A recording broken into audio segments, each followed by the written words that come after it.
வாழ்க வளமுடன், வாழ்வோம் நலமுடன். Ponraman Ganesan YouTube channel. இது நம்ம சேனலில் இப்போ பார்க்க போகிற வீடியோ வந்து பார்த்திங்கன்னா, துபாயில் லேண்ட் ஆக போகிற வீடியோ தாங்க. இது வரைக்கும் நம்ம வந்து சென்னையிலேருந்து டேக்கப் ஆகிற வீடியோ எடுத்து போட்டோம்.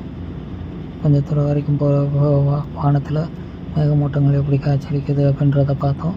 அதை தொடர்ந்து இப்போ வந்துட்டு பார்த்திங்கன்னா கீழே லேண்ட் ஆக போகிற வீடியோ தாங்க பார்க்க போகிறோம். இப்போ துபாய்க்குள்ளே உள்ளே இறங்கிட்டோம். எப்படி இருக்குன்றதை பார்ப்போம். நாம் எப்பயும் கேட்குற அதே விஷயந்தான். நம்ம சேனலுக்கு தான் ஃபஸ்ட் டைம் வரீங்கன்னா மறக்காமல் சப்ஸ்கிரைப் பண்ணிட்டு பெல் ஐக்கானை கிளிக் பண்ணி ஆள் கொடுத்து வச்சுக்கோங்க. அப்போ தான் நம்ம போடுற வீடியோ எல்லாமே உங்களுக்கு நோட்டிஃபிகேஷனாக வந்து சேரும். மேலும் அடுத்தடுத்த வீடியோ போடுறதுக்கு உங்களுக்கு மோட்டிவேஷனாக இருக்கும். தொடர்ந்து சப்போர்ட் பண்ணுங்கள். வீடியோ முழுசும் ஸ்கிப் பண்ணாமல் பாருங்கள். மேலே வந்துட்டு உங்களுக்கு நல்ல ஒரு கண்ணுக்கு ஒரு புதுசாக ஒரு வித்தியாசமான ஒரு காட்சியாக இருக்கும். நம்புகிறேன். தொடர்ந்து வீடியோ பாருங்கள். ஏரியா துபாய் எப்படி இருக்குன்றத கமெண்டில் சொல்லுங்கள்.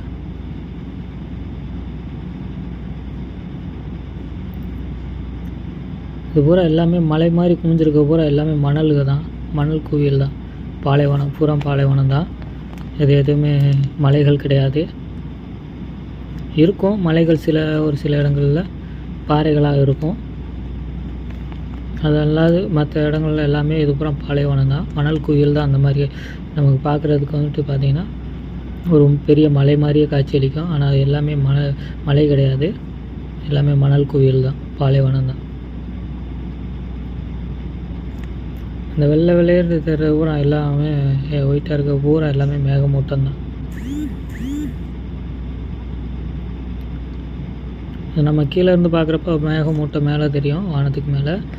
நம்ம மேலே ஃப்ளைட்டு மேலே வந்ததுக்கப்புறம் மேலே வந்து கீழே பார்த்தோம்னா இது மேகமூட்டம் பூரா கீழே இருக்கும். வானம் வந்து மேலே வந்துட்டு நல்லா பளிச்சுன்னு நீங்கள் இதுக்கு முன்னாடி பார்த்த அந்த நீல நிறத்தில் நல்லா அழகாக காட்சி அளிக்கும். சில சமயத்தில் மேலேயும் மேகமூட்டங்கள் காணப்படும். அப்படி அந்த மேகமூட்டத்துக்குள்ளே ஃப்ளைட்டு போகிறப்ப பார்த்திங்கன்னா லைட்டாக சேக் ஆகும். மற்ற எல்லா நேரமும் அந்த மாதிரி சேக் ஆகாது. ஃப்ளைட் எப்பயுமே நார்மலாக போயிட்டுருக்க மாதிரியே தான் போகும்.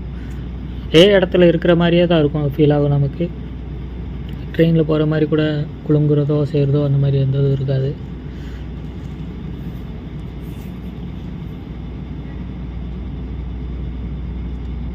கிட்டத்தட்ட துபாய் சிட்டி நெருக்கியுள்ளே வந்துட்டோம். இது பூரா எல்லாமே கார்டன் ஏரியா, ஃபார்ம் ஹவுஸு, நிறையா ஒரு சின்ன சின்ன ஏரியாக்கள் இது அவுட்டரில் இருக்கிறது. இந்த ஒரு லைனாக பிளாக்காக தெரியும் ரோடு. இப்போ நம்ம கிட்டத்தட்ட துபாய்க்குள்ளே என்ட்ரி ஆகிட்டு உள்ளே வந்துட்டோம்.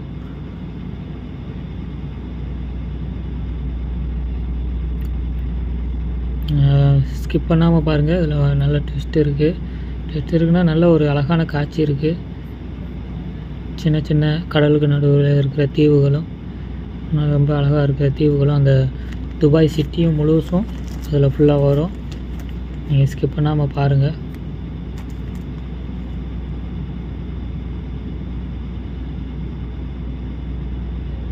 தெருலாம் ரோடு தான் ஃபுல்லாக. ரோடு அங்கங்கே பாலைவனத்தில் அவுட்டரில் பூரா சின்ன சின்ன அங்கங்கே ஒரு வில்லா மாதிரி வீடு மாதிரி கட்டி வச்சுப்பாங்க. இல்லாட்டி ஏதாவது ஒட்டகம் வளர்க்குறது, ஆடு கோழி வளர்க்குறது. கோழி அதிகமாக இங்கே இருக்காது, ஆடு வளர்ப்பு தான் இருக்கும். ஆடு வளர்ப்பும் ஒட்டக வளர்ப்பும் தான் இங்கே அதிகம்.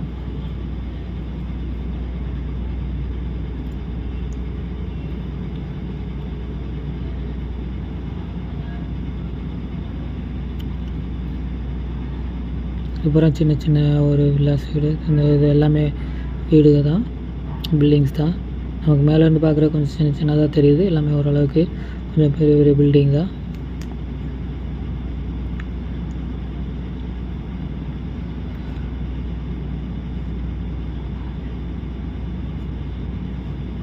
நம்ம சிட்டிக்குள்ளே வந்துட்டோம்.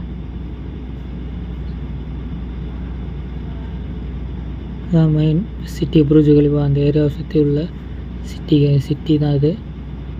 எல்லாமே சின்ன தெருதெல்லாம் எல்லாமே பில்டிங் தான். எல்லாமே மேக்ஸிமம் 3 ஃப்ளோர் 4 ஃப்ளோர் 5 அப்படின்ற அதுக்கு மேலே தான் இருக்கும். அந்த கூட்டமாக பார்க்குறீங்க பார்த்தீங்களா, அதுதான் Dubai main city. Burj Khalifa, world tower, அந்த ஒல்லியாக ஊசியாக தெரியுதுல, அதுதான் வேர்ல்டு டவரு. இதுதான் மெயின் சிட்டி. அந்த இது தான்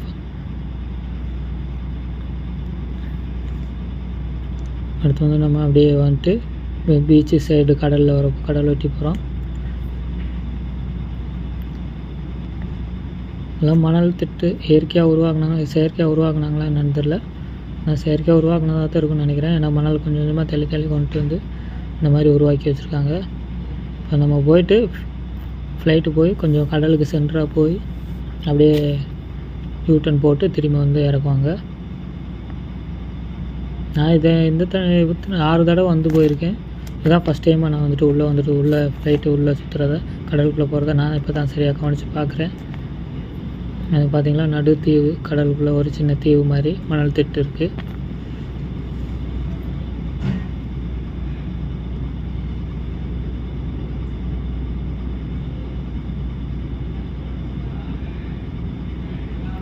இந்த வெள்ளைன்னு தெரியலாம் வெளியேன்னு தெரியாது சின்ன சின்ன கப்பல் இதுங்க.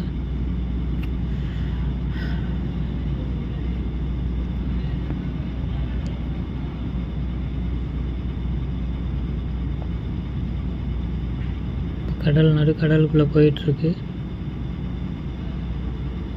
பார்த்தீங்கன்னா தெரியும், அந்த சைடில் இருந்து பார்த்து அந்த தீவு தான், சின்ன தீவு, மணல் திட்டு தான். அதை யூட்டன் போட்டாச்சு.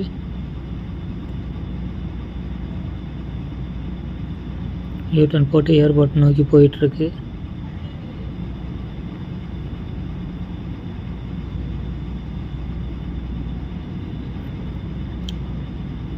இந்த காட்சியை யாராவது உங்களுக்கு பதிவு பண்ணி உங்களுக்கு ஷேர் பண்ணிருக்காங்களா என்னன்னு தெரில.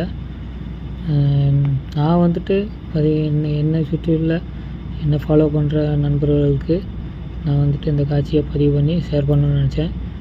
இந்த வீடியோ எப்படி இருக்குன்றத கமெண்ட்டில் சொல்லுங்கள்.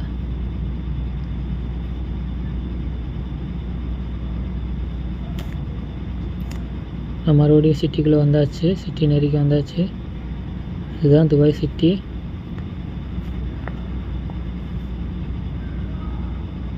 இது ஃபேக்ட்ரி, இந்த மாதிரி இதெல்லாம்.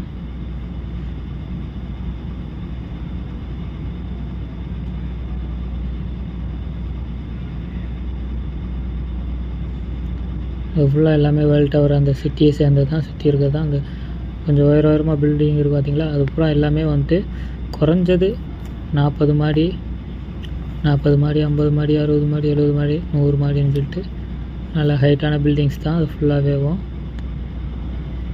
சைட்டு இப்போ வந்துட்டு ராசல் கைமாவில் ஃப்ளைட் லேண்ட் ஆயிடுச்சு.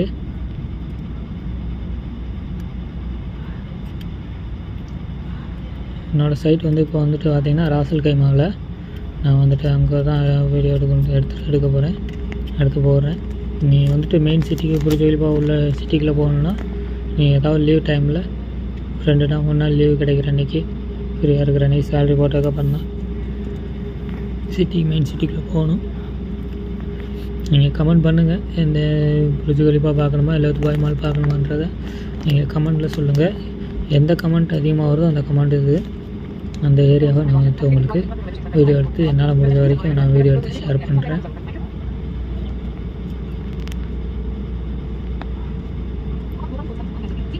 தான் துபாய் இன்டர்நேஷ்னல் ஏர்போர்ட்டு.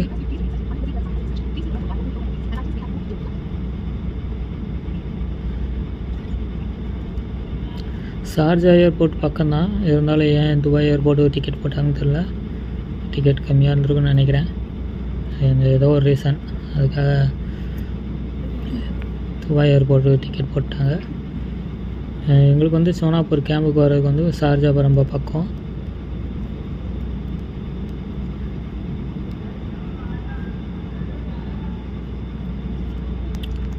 லேண்டிங் ஆகி போயிட்டுருக்கு ஃப்ளைட்டு. பார்த்தீங்களா, கண்ணு கட்டுற தூரம் ரொம்ப தூரம் இருக்கும். நல்ல ஒரு பெரிய ரன்வே உள்ள ஒரு ஏர்போர்ட் தான், இன்டர்நேஷ்னல் ஏர்போர்ட் தான். இது கொஞ்சம் எல்லாமே கொஞ்சம் வெயில் அதிகமாக இருக்குது. அது இல்லாமல் கொஞ்சம் காற்றில் மணல் கலந்து தூசி பறக்கிறதுனால கொஞ்சம் அவ்வளோ கிளியராக கிடைக்கல. நான் முடிஞ்ச அளவுக்கு எல்லாமே 4K மோடில் தான் போட்டு வீடியோ எடுத்திருக்கேன். இங்கே வந்துட்டு அதுவும் கூட நான் அவ்வளோது வீடியோ அப்லோட் பண்ண முடியுதுன்னா எல்லாம் ஒய்ஃபை காரணம் தான். ஒய்ஃபை இருக்குது, கேமரா ஒய்ஃபை 10 கிராம்ஸ் தான். 10 கிராம்ஸ்னால் மாதத்துக்கு 260 ரூபா கணக்காச்சு, 230 ரூபா கணக்காச்சு. அதனால் வந்துட்டு இந்த ஒய்ஃபை இருக்கிறதுனால தான் அந்த வீடியோ கூட அப்லோட் பண்ண முடியுது.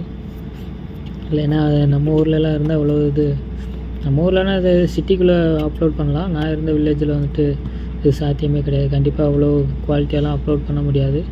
முடிஞ்ச அளவுக்கு எவ்வளோ குவாலிட்டியாக வீடியோ கொடுக்க முடியுமோ அவ்வளோ குவாலிட்டியாக உங்களுக்கு நான் கொடுக்க ட்ரை பண்ணுறேன். ஃப்ளைட் வந்து லேண்டிங் ஆயிடுச்சு.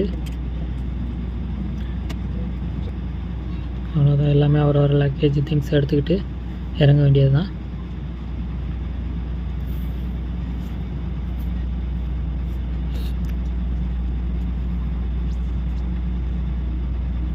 எல்லோரும் அவரோட லக்கேஜ் எடுத்துகிட்டு இறங்குறதுக்கு ரொம்ப ஆர்வமாக இருக்காங்க. நானும் என்னோடய லக்கேஜ் எடுத்துகிட்டு ரெடியாக நிற்கிறேன் இறங்குறதுக்கு.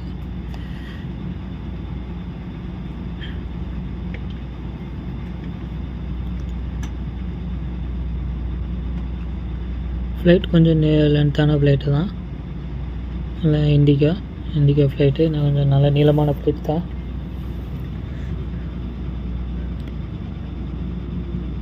ஆனால் சீட் வந்து பார்த்திங்கன்னா அந்தளவுக்கு குவாலிட்டின்னா அப்படி சொல்ல முடியாது. நம்ம ஊரில் ப்ரைவேட் பஸ்லேயே கொஞ்சம் ஓரளவுக்கு சீட் நல்ல குவாலிட்டியாக தான் இருக்கும். அந்த காட்டிலையும் கொஞ்சம் லோன் தான் சொல்லணும். அதுக்கப்புறம் அந்த டிராக்டரில் இழுத்துட்டு போகிற ஃபுல்லாக எல்லாமே லக்கேஜ் ஏற்றிட்டு வருவாங்க. லக்கேஜ் லோடிங் அன்லோடிங் ஃபுல்லாக அந்த டிராக்டர் அந்த இதில் ஏற்றிட்டு வர்றது தான், அதில் தான் கொண்டு வருவாங்க.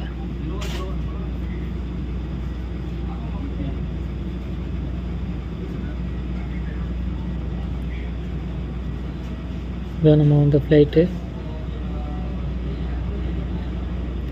ஒரு யங் பைலட், ஒரு ஓல்டு பைலட் ஒருத்தர் இருந்தார். Young man and old man 2 பேரும் தான். நல்ல எக்ஸ்பீரியன்ஸான ஒரு பைலட்டாக இருந்தார். எந்த வித பதட்டமோ லேண்ட் பண்ணுறப்போ டேக்கப் பண்ணுறப்போ எந்த ஒரு இது பதட்டம் இல்லாமல் நல்லபடியாக ஸ்மூத்தாக இருந்துச்சு, ஹேண்டில் பண்ணியிருப்பார். இப்போ நம்ம ஏர்போர்ட்டுக்குள்ளே வந்தாச்சு, துபாய் ஏர்போர்ட்டுக்குள்ளே ஃபுல்லாக வந்தாச்சு. அது ஃபுல்லாக எல்லாம் நிற்கிறப்பறம் எமிரேட்ஸ் ஃப்ளைட் தான்.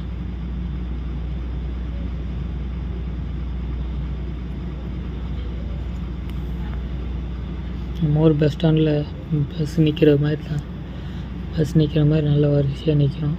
நிறையா ஃப்ளைட் இருக்கும். அதுதான் நான் வந்த ஃப்ளைட்டு.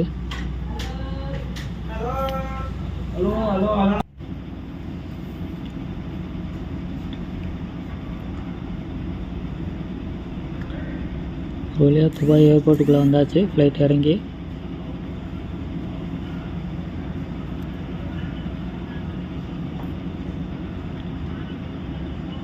இங்கெல்லாம் எல்லாமே வந்து நீட் அண்ட் க்ளீனாக இருக்கும். நான் இதை பார்த்துட்டு தான் நான் வந்துட்டு சென்னை ஏர்போர்ட்டை பரவாயில்ல, நம்ம சென்னை ஏர்போர்ட்டும் நல்லா நீட்டாக இருக்குன்னு சொல்லிட்டு ரொம்ப பெருமையாக பேசினேன். ஏன்னா அந்தளவுக்கு சென்னை ஏர்போர்ட் உண்மையில் நல்லா சூப்பராக நல்லா நீட்டாக தான் வச்சுருக்காங்க. இப்போ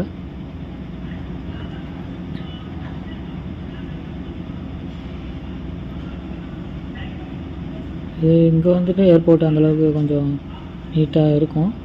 அந்தளவுக்குலாம் நல்லாவே நீட்டாக இருக்கும். ஆனால் நம்ம ஊரில் வந்துட்டு பார்த்திங்கன்னா சென்னையில் வந்து பார்த்திங்கன்னா கொஞ்சம் லைட் செட்டிங்ஸு அது அப்புறம் நல்ல இருக்கையாக இருக்கட்டும், சாஞ்சு படுக்கிற மாதிரி சோபா இதாக இருக்கட்டும், நல்லா சூப்பராக இருந்துச்சு.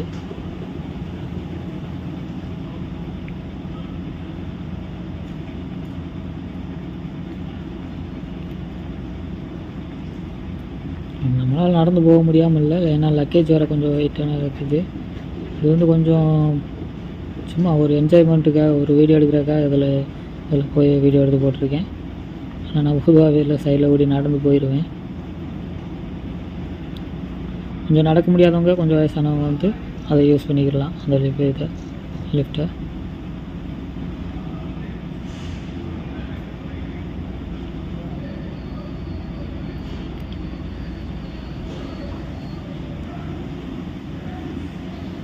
வந்தாச்சு.